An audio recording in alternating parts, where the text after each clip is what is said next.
Sən mənə atamdan da yaxınsan. Atamdan da mənə sən yaxınsan. Atam məni dəfn eləyər, çıxar gedər, amma sən məndənsən. Bəli. Davamında buyurur, və əqrəbu iləyyə minəs sahibil ləziq. Allahım, yaxın dostumdan belə sən mənə yaxınsan. Nə qədər yaxınsız bilirsə Allah sizi, o dostunuzdan da belə yaxın. Baxın, bu dua nə qədər insanı aramlaşdırır. Nə qədər insanın ruhuna huzur sanki bürüyür ruhuna. Şirindir də. Çünki Allahla danışmaq qiymətlidir, dəyərlidir. Bəli. Ona görə zikr eləmək. Amma necə zikr eləyək? Bunlara diqqətlə qulaq asın.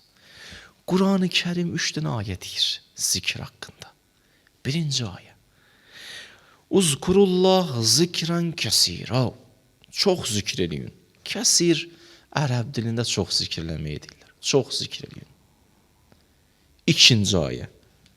Vəzkur rabbəkə fi nəfsikə təzərruən və xifətən dunəl cəhri minəl qol. Ahəstə zikr elə. Hasta-hasta. Hasta zikr elə. İndi bəzi vaxtlar istisna olar möhkəm demək. O yerdən nə işim yoxdur. Amma adətən ahəstə. O qədər ahəstə ki, Allah eşitsin. Kənar məsələn, qoy kənar eşitməsin. Sakit. Üçüncü ayə buyurur, Ov əşəddu zikrən. Şiddətli zikr elə. Ahəstə, şiddət. Bunlar birə cəm olurmu? Bəli, cəm olur. Burada şiddətin mənası budur ki, qəlbinlə zikr elə. Zikr o zaman şiddətli olur ki, qəlbdən çıxır. Allah istəyir, qəlbinlə zikr elə.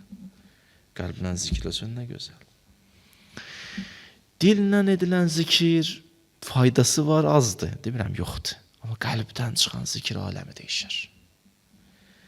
Ona görə baxın, bir qaranlıq otaqda nəzər alın. İşığı sönüb, işıq yoxdur. Sən çıraq deməklə oranın işığı yanmaz ki. Çıraq, həndi, işıq yanmaz. Amma durub ayağa gedib çırağı yandırsan nə olar? İşıq yanar. Subhanallahı əgər qəlbinlə desən, sanki qalxdın ayağa, çırağı yandırdın. Dilinlə desən, azacıq faydası var. Ona görə qəlblə.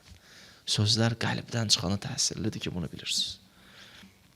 Bir vaizə sual verirlər, bir alimə ki, niyə sənin bu qədər xütbən təsirlidir? Çox təsir edir. Qəşəng bir dənə cavab verir. O özündən razılıq bildirmir. Amma izah vermək istəyir, niyə belədir? Bir dənə ərəb dilində cümlə işlədir. Buyurur, Leysətin naihətul müstəcirətu kəssəkla. Deyir, Nuh oxuyan görmüsən? Deyir, bəli. Deyir, Nuh oxuyanla o balası ölmüş ana eyni deyil ha. Deyir, nə mənadır? Deyir, bir nəfərin evində özünün bir nəfər dünyasını dəyişir bir cavan. Biri Nuh oxuyur. Nəsə bir söz deyir, cümlələr deyir, adamı yandıran cümlələr. Orada bəziləri ağlayır, görsən bəziləri ağlamır. Bəziləri təsir edir, bəziləri təsir etmir. Amma o ana, balası ölən, cavan balası ölən ana bir dənə qalxır, bir kəlmə deyir, ay balam, cavan getdin, məsələn. Onun bir dənə ağzından çıxan bir cümlə orada hamını ağladır. Niyə? Çünki o yaşayıb onu, o çəkib onun, qəlbi dağ çəkib. Çünki qəlbi dağ çəkib, qəlbindən çıxan söz nə edir? O an təsirini göstərir. Sanki demək istəyirdim mən, sanki o xütbəni yazanda, o moizəni fikirləşəndə, onu oxuyanda, onları düşünəndə yaşamışam deyənə təsirini göstərir. Mən bu xütbəni yazanda ona görə deyirəm, kaş bizə də, özüm kimlərə deyirəm ki, nəsib olaydı belə bir xütbə. Adam bu cür nə danışır? İçi alovlanır və təsir edir. Peyğəmbərdən hədis var ki, Peyğəmbər qiyamətdən danışanda üzü qızarardı. Sanki cəhənnəmdən danışanda surəti dəyişərdi. Görüb danışırıq, fərqi budur. Səkla ərəb dilində balası ölmüş anaya deyərlər.